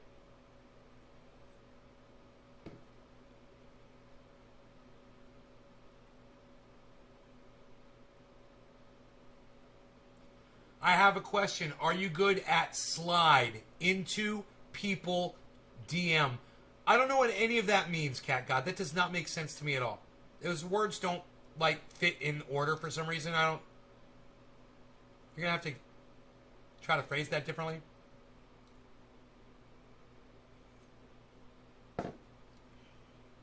What's the purpose? Oh, someone did say it was other people in her situation. What's the purpose in seeing the others in her situation? Why is there more than one realtor? We see use for one, not multiples. No further use is implied. So, do they need 3 realtors or 3 million? I don't know if I should be worried about a few people running into bad realtors or if we're all screwed and the realtors are everywhere. So I just don't care. This guy's a fucking comedian. What is the realtor's endgame? If their tech can do what we see, why are they selling houses? Like, this was a really convoluted way of going about things, so what's their benefit in this? I honestly thought I knew what was going to happen to Eisenberg and Poots by the end, and I was wrong. It didn't happen. But then, what does happen instead leaves me wondering why they were necessary at all. What if any one of the 7 billion people on the planet walked into the old realtor's office before the new realtor arrived to replace him? We see the new realtor arrives just minutes before another random couple. What happens if the new realtor gets sick in traffic and arrives late? He's got a lot of questions. This guy is so fucking funny. And this is great for all the people who watch the movie because then they can laugh at all these parts because then it's like it didn't waste your time, you know? I'm a parent, can firmly state that this is not an allegory of parenthood or a parent's life after having a child. I may not party like I did in my 20s, but my current life is far from social isolation where I'm left with no choice or free will in anything. It could be an allegory of a cuckoo's effect on other birds in an ecosystem, but only marginally. Cuckoos don't lure other birds to their nest, they invade existing nests. The opposite happens here in that the cuckoo has lured parents. But this trick works on birds because they're birds. I have to believe the characters would be able to see through a trick that works on birds, but the plot requires that they go along with everything, so they do, and I died a little inside watching it. Every time you get to the end of his statement, you're just cracking up. I died a little inside watching it. Alright. The original 80s Total Recall had an ambiguous ending that could be debated. It presented info, answered questions from multiple angles, and then left it to the viewer to find the truth in all the contradictory answers. Here, though, questions with no hints of anything behind them. You might as well assume that the antagonist of this film is the Tooth Fairy, your grandmother, or space Nazis, because the film presents no hints or an answer to anything. So,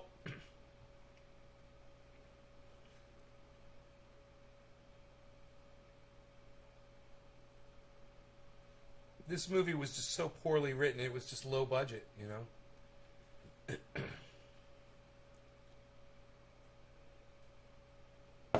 Roxy says, pointless waste of time, 1 star. There's no reward nor any satisfaction to watching this movie. No lesson. Remember what I said? No ending. Nothing to really think about later. Totally pointless. You'd be happier just watching the sunrise and set and doing nothing in between. I totally agree. At least that's beautiful. I totally agree. Total waste of time. It's not the actors. Remember I said that. It was good acting. Definitely not the ever underrated Imogen Poots, who again is wasted in this movie. It's not the underrated. It's not the cinematography. I think there's a good feel to it. The pace is even acceptable. It's just the way the movie is. It is what it is, which is pointless. Gus Wepp says, save your money and your time. 1 star. The little boy is the salesman. They should have decapitated him the first time he started screaming. I agree. That's what I wanted them to do. I was like, he's going to go kill that kid now. This would have been a fun short, but was an obscene waste of time as a feature. It says nothing. It means nothing. Hey, man, maybe rewrite the goddamn movie. Just edit it. You can do that now. Just fucking rewrite the movie. Change the ending of that shit movie. So they kill the fucking kid. It'd be great. NWO trash. NWO? New World Order. This film was obviously designed to fill the viewer with despair and hopelessness. It was made to be released as an analogy to COVID and what it's all leading to. You're locked down with no hope of escape, unending mandates. It will never go back to normal until you're disposed of in your body bag. Sabin is one of the world's richest elites, and this is their dream. Depopulation, sickening sociopathic trash. Don't watch this. If I could give it 0 stars, I would.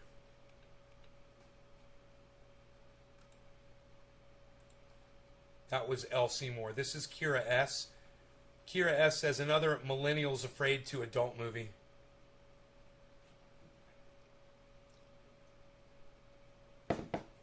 I can read these alone if you guys aren't interested in this. You guys aren't talking in my chat for last 6 minutes?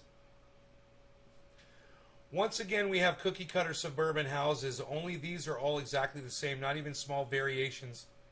No subtlety whatsoever. The film hits you over the head with the message, give in to the conventional life, and spend all your time either digging your own grave or raising ungrateful children who misbehave and show no affection whatsoever. Whether the filmmakers intended it or not, I think the child is the significant character, demonstrating the way some millennials relate or actually don't relate to their parents. The parents are clueless and useless except as providers for the child. Once the child is an adult, the parents have no purpose in life, so they die. This is an extremely bleak and unnecessarily narrow view of life in the suburbs or elsewhere. I actually felt angry at the end of this movie, and not just because I wanted that 98 minutes of my life back, although that was a major factor. I happen to be in the position the parents were in. My son's 33, moved out when he was 18 to go to college, then got a job. Does that mean I no longer contribute to society, that my life no longer has meaning? Grow up, millennials, or we'll disinherit you. See how you like that.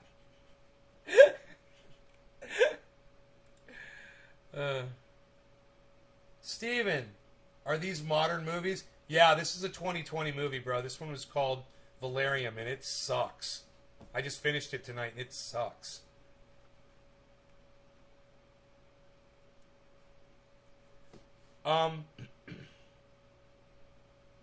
Les Best says, the kid screams away and other thoughts on this film. 1 star. There have been a large amount of films that have come out recently, especially in the horror and suspense genre, that have a good hook, but fizzle out once the premise is established. Exactly. You guys wonder why I have these movie posters up here? I love movies. I love good movies. These are good movies. That movie is shit. That movie is straight up fucking garbage. Reviewers here have argued that the film has a deeper meaning that many are missing. I would argue this impression is often given when a film's dialogue is limited. Viewers often think that when there's less dialogue, what is said is more meaningful. This is not always the case, and it certainly isn't the case in this film.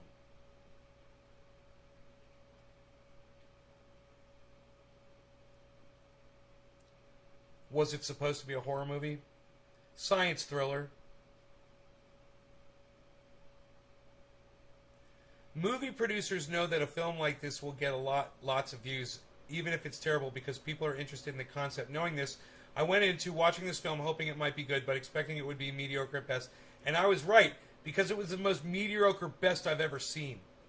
If you watch the trailer, you're pretty much seen the whole film. So save yourself 2 hours and watch the trailer. You might think there's more to the film, but there isn't. And oh yeah, the kid screams way, way too much in the movie. So the trailer is actually better than the film. I give the trailer 4 stars. I give the trailer 4 stars.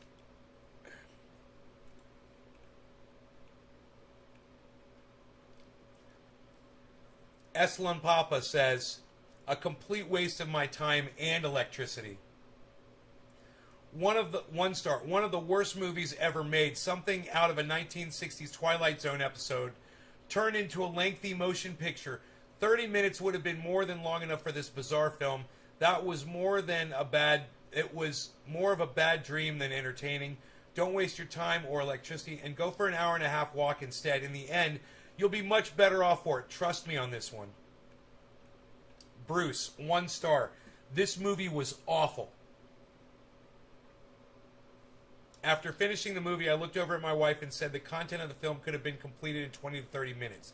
There wasn't much there and nothing really came together. Then I read the reviews here and realized it was supposed to be a symbolic criticism on the nuclear family and modern living. Whoosh, that flew right over my head. I would have never guessed someone would think it was worthy to criticize it. Modern life is way better than life has ever been at any other point in history. The food tastes bland. The air doesn't have any smell. Yeah, I completely disagree. Food is better than ever when you're an adult, in my opinion. Mainly because I can afford it now. And there are all sorts of new wonderful foods to try, like quinoa or baby coconut water. How about hemp seed milk? I've never tried Indian food until I was in my 30s. Then compare that with living in a pre-industrial society where you're eating unseasoned rice and beans every day when you're worried about running out of food in the winter. It feeds into a new socialist narrative that we live in some sort of dystopia where we have to work all the time. Yeah, we do. And then we reap tons of benefits, and that's the problem. Our society is geared to look on the downside rather than appreciate the positives. Not only that, but I'm extremely proud of the life that I've led. Every day...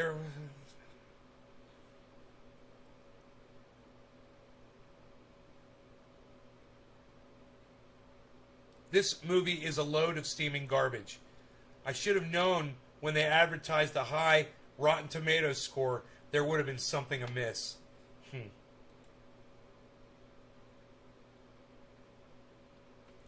1 star spoiler review from Al. He says, nothing I can say here will ruin this movie for you. If you are wiser than me, you'll read the reviews before watching. Hopefully, you'll come across my review and you'll save yourself from wasting the time spent watching. Not interesting beyond the very beginning, sadly. If you're watching like I did, hoping that there would be some redeeming message or any message at all, you'll be like me, disappointed. If I were one of the few cast or anyone else involved in the making of this movie, I'd feel guilty for receiving any monetary compensation for having any part in this movie. The writer, this is in quotes, of this sad attempt at a movie should be ashamed of himself. Not entertaining, not worth any amount of your valuable life. A root canal or colonoscopy would be preferable to this movie because at least they provide some sort of positive outcome to the participant. Oh my God, I fucking love that. Oh my God. Oh my God, I'm putting that on Twitter. That is so fucking funny.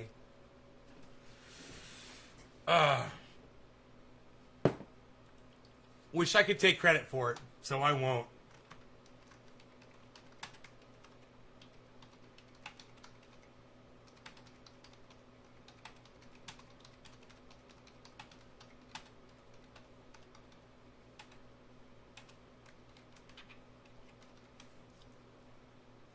Reading Amazon movie reviews and discovered this gem. A root canal or colonoscopy would be preferable to this movie because at least they provide some sort of positive outcome to the participant. Dude, that is like the best segment from any movie review I've ever read my entire life. And now I'm ready for a fucking dab after that shit. That shit was so good. I feel like I just had sex. Damn. My life is pathetic. And I'm out of fucking hot chocolate. Think I'll be able to remember that?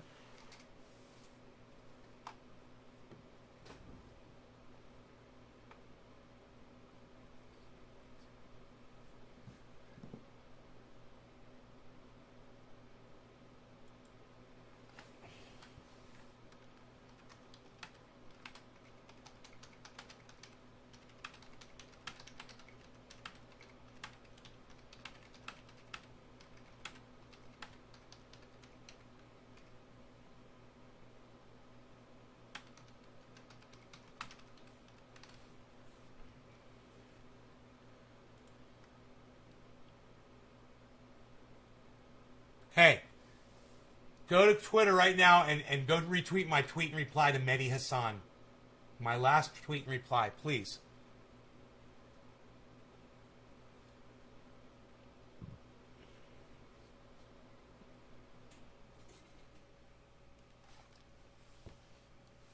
Of course.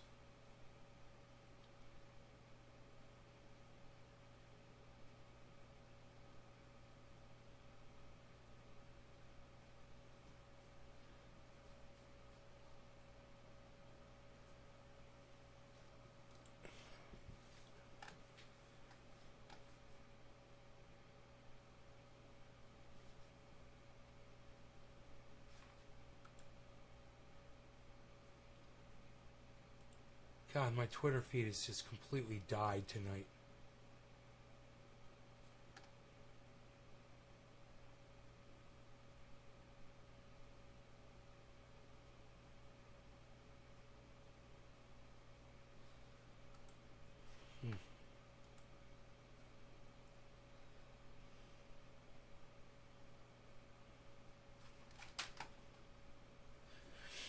Dude, I'd like to do one of those things where they have those websites where you put your face up against somebody else's face and people judge who's better looking. And I'd like to put Kyle Kalinske up against young Alex Jones. Wouldn't that be fucking hilarious? Alex Jones would beat his ass. He'd be so shamed. Kyle Kalinske would be so shamed by that. Yeah, you know, people say he's good looking. Oh. So funny.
You would think people would be tuning into the show.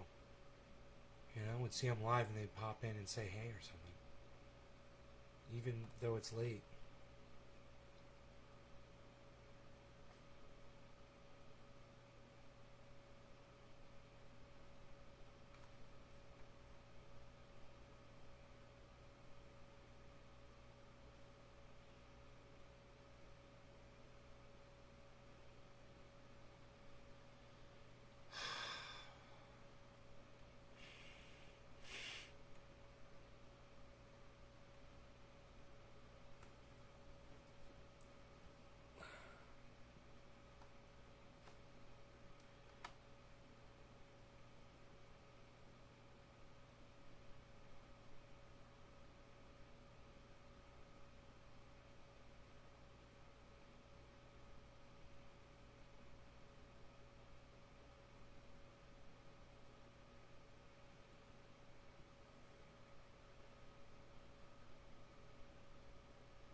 Let's watch this Jimmy Dore clip while we smoke a dab. We watch Jimmy Dore while we smoke the dabs. So first up, we're going to talk about immigration. Because a lot of people said I had to vote for Joe Biden because of immigration. Right? You remember that? Everybody told me, I was shamed by everybody, that the kids in cages and you don't care about immigrants and you're a bad person. If you don't vote, if I was told that about Hillary. No longer gun cannabis, cannabis for all. Cheers, you don't everybody. care about immigrants, Mexicans, and you're a bad person, and kids in cages, and what kind of a horrible monster. I feel like I'm you losing know, my mind, guys. You're voting wrong, right? There are voters shaming me. And then I said, well, no, I think that Donald Trump will probably, everyone will become aware of how horrible the immigration policies are under Obama. And Biden, maybe this dab will make me feel better. And that's exactly what happened. Donald Trump ended up deporting A little bit more than half Cheers. as many as Barack Obama deported in his first term. Isn't that interesting? He wasn't able to deport as many. And so this whole idea that you have to vote for a Democrat if you care about people is what's called propaganda. And here's some more of this propaganda. So here's the truth. The U.S. removed over 6,000 Haitian asylum seekers from the border at Del Rio. It is planning 6 deportation flights on Tuesday, denying many their legal right to asylum using Trump-era policy. I like how they're planning 6 deportation flights. A man at the border with 2 children said the U.S. government has no conscience. I mean, so there it is. He's using Trump-era policy to screw over the most vulnerable people in the hemisphere.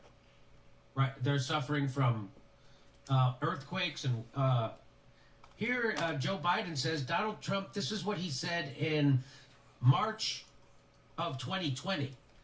Donald Trump's Remain in Mexico policy is dangerous, inhumane, and goes against everything we stand for as a nation of immigrants. My administration will end it. Breaking, the Biden administration has appealed the district court's decision to block Title 42, arguing it is in the interest of public health to deport families before they can seek asylum. So this is what's known as meet the new boss, same as the old boss, which is what I told people. So voting for Joe Biden because you thought he would have better policies than Donald Trump was a pipe dream, especially when it comes to immigration. What we're experiencing is that under Democrats, immigrants have a much harder time. They're not getting rid of ICE. No one's even talking about it. I thought ICE was the devil. They never bring it up anymore because that Trump's not president. They never bring up ICE. Deport ICE. Ocasio-Cortez wears it as a hat, but she never actually does anything to get rid of ICE and ICE. By the way, here's the Homeland Security under Biden. If you come to the United States illegally, you will be removed. Please do not attempt a perilous journey. So he's doing the 180. So all this idea that you had to vote blue because you care about brown people is bullshit. Here, I'll get back to this in a after second. Biden resumes Haitian repatriations. I like how they call it Haitian repatriation. Let's do Carl. The Bitcoin price is right now in a bounce, but is there resistance ahead? Let me take a look at that. So, first of all, let me just isolate the moving averages here. We did see a beautiful bounce off of this orange 100 daily moving average, and right now, Huge warning to all Bitcoin traders! Exclamation point times like fucking 15. He's such a douchebag for doing this. Let's see what he's crying about. He's got 46 thumbs downs. And right now, we're getting closer and closer to the red line, which is the 200 daily moving average, which is a huge level. And we also see the 20 daily moving average, this purple line, getting closer and closer to us. And I think it's obvious that if you just take a look at this, the 20 daily moving average here has been very, very clear resistance back here. It became clear support right there. Hey, Danny, what's up, buddy? So this is going to be a Let's fantastic smoke. point for us Let's to do a bong rip. put in a short when we get Cheers. from it, or put Every in a new long person if we comes get in, I'll try to clear smoke for. break Bill Lowry regarding with cannabis. Cannabis some is fall just for through. all. Danny So, Patreon. Cheers. Essentially, Bitcoin is going into a make it or break it point. But we are in a downtrend, we have to realize that. But in the immediate short term, we are right now in a bounce. That's why I put in my long position yesterday. Here you can see, this is my $300,000 Bitcoin long position over on Phoenix. Right now, 70% in profits. And if you also want to trade on Phoenix, just click my Phoenix link down below. Claim your $1,600 bonus. This is only for experienced traders. But all of these links here are affiliate links, and you will get these bonuses that you can use for free trades to try the platforms out. Let me go quickly into the 4-hour time frame, because yesterday we were talking about how we could go back down and get a retest of this 44.2. That happened exactly like we were talking about. And right now we got a bounce off of it. So far so good. The bulls are in control on the short-term bull trend, the small bounce we have here. But like I said earlier in this video, and like I said for the past couple of days here, on the bigger time frame, we are in a downtrend with lower highs and lower lows. And we're going to have to see if this is going to be another lower high or if it's going to be a higher high. At this stage, I think it's likely we're going to get a lower high like this. But that remains to be seen, guys. And that is it for this video. Please give a thumbs up down below if you enjoyed this very, very quick video to the point, and use my affiliate links down below if you want to go and trade Bitcoin, buy Bitcoin, or buy a hardware wallet, or whatever you want to do. You also have my link to TradingView down below, etc. And if you want to learn how to use Bybit and Phoenix like a professional, watch my Bybit and Phoenix tutorials. They're over on my channel. You can also click right there, right now, and I'll use it over there. Bye. That was the warning. Purple line getting closer and closer to us. And I think it's obvious that if you just take a look at this, the 20-day moving average here has been very, very clear resistance back here. It became clear support right there, resistance here. So this is going to be a fantastic point for us to potentially put in a short when we get rejected from it, or put in a long if we get a clear break above it with some follow through. So essentially, Bitcoin is going into a make it or break it point, but we are in a downtrend, we have to realize that. But in the immediate short term, we are right now in a bounce. That's why I put in my long position yesterday. Here you can see this is my $300,000 Bitcoin long position over. Okay. Fair enough. Fair enough, folks. 2 hours ago, Lark put up a video too. Let's see what Lark has to say. Massive freaking news today as Twitter has announced it's enabling Bitcoin tipping on the platform. That's huge. Also, Ethereum news, SEC news, and celebrities are out there representing crypto like crazy. This is the kind of analysis you will never get from Carl the Moon. This guy talks about the industry. He talks about what's going on inside. My name's Lark. Every day I make videos talking about cryptocurrency investing. So if that's a topic you'd like to learn some more about, maybe stay up to date with, you should definitely subscribe to Lark Davis channel. Also, if you have one real quick second to tap on the thumbs up for the YouTube algorithm, that would be incredibly awesome as well. By the way, if you want to start earning some safe and simple passive income on your cryptocurrencies, you need yourself an account over on Celsius. 6.2% on your Bitcoin, 5.35% on your Ethereum, and 8.88% on your dollar stablecoins. If you use the link down below to start your Celsius account, you'll also get $50 in free Bitcoin after making your first deposits. So go ahead and check that out if you want to start earning on your crypto. Now let's take a real quick look at the charts here. Bitcoin made a nice little rally up today, getting back up to $45,000 before finding a bit of price resistance. Now I think what's very important to point out here is that this dip here actually put in a higher trough, a higher valley, which I think is a pretty important thing. That really is showing us that, yeah, we actually still have an uptrend intact here. In spite of all of that price drama, essentially all we did is, as I was saying yesterday, come back down to flip this area of previous resistance into support. Now Bitcoin is trending back up higher. Of course, we do have that 200-day moving average, man. I'm tired of talking about the 200-day moving average. Come on, Bitcoin, let's just get done with it. Have a freaking good rally already, man. Bitcoin, 200-day moving average, it's support, dance resistance, it's support, dance resistance. Well, it's resistance again, so we have to watch out for this here at $45,700 as an area of resistance for the old orange coin here. However, we could be getting a retest of this important area of resistance flipped into, of course, support now here at $42,500. So let's see if we do get that retest happening over the weekend or not. After the big sell-off, volume was down a little bit on this rally, so obviously a lot of people were committing to that, buying up the dip here, but only so far we got. It's interesting, too, looking at how just kind of range-bound and relatively boring Bitcoin has been. I mean, if you really just want to think about this here, we've essentially been ranging between $40,000 and $50,000 since the 28th of July. Oh, sure, we've had some little dips below and some little dips above that, but we've spent the majority of that time within that $10,000 range. Bitcoin's just been basically going sideways for a few months now. Bitcoin. It's interesting, too, because you compare Bitcoin to, for example, say Ethereum. And Ethereum's just been so much more bullish as an asset. And look at this. It's been well above the 200-day moving average for a very long time. Had a massive breakout beyond that. Incredible price rally. And even now, in this current market situation that we had, Ethereum came back down. Didn't quite hit the 200-day moving average, but essentially found this zone as a place of price support where buyers started stepping up. They kind of front-ran the 200-day moving average a little bit, and we saw the price bounce back up. Cheers, of course, guys. Bitcoin and Ethereum do move rather close together, but we've seen Ethereum basically being much more bullish at a technical level than Bitcoin has been ever since this whole recovery has come into play here. So that's a pretty interesting note there for you. Now let's get into this big story for today. Twitter is rolling out Bitcoin Lightning payments on the platform along with the Strike application. So you can now send Bitcoin to and from other Twitter users using the iOS app for Twitter, using the Bitcoin Lightning network. So if you want to send $10 to somebody, you want to send $10 to your friend, you can now do that using Bitcoin on Twitter, which is pretty damn cool. Twitter is one of the biggest social media platforms in the world. This is a massive, massive adoption story. So this is very exciting news. The constant conundrum, of course, is how much will people actually be willing to spend any of their Bitcoin? Because you can, of course, do things like tip content creators. If you appreciate somebody's content, you can send them $1 or $5 worth of Bitcoin. Some people will probably do that just for the novelty of doing it. But the real problem with Bitcoin payments overall is that nobody wants to spend their Bitcoin. Everybody just wants to hodl onto it forever and watch the number go up. It's your digital gold. And why would you want to spend your gold? You just hold on to it and wait for the price to go higher. Because we're still in price discovery. Bitcoin's still going to get up to a $10 trillion plus market cap at some point. But nevertheless, I appreciate the novelty. I think I'll probably load up a few $100 on my Bitcoin Lightning wallet. Get the Strike app downloaded there, and I'll start giving out some Bitcoin people. Fun. But that's a project for another day. But still, very, very cool to see that we have this massive adoption story here for Twitter.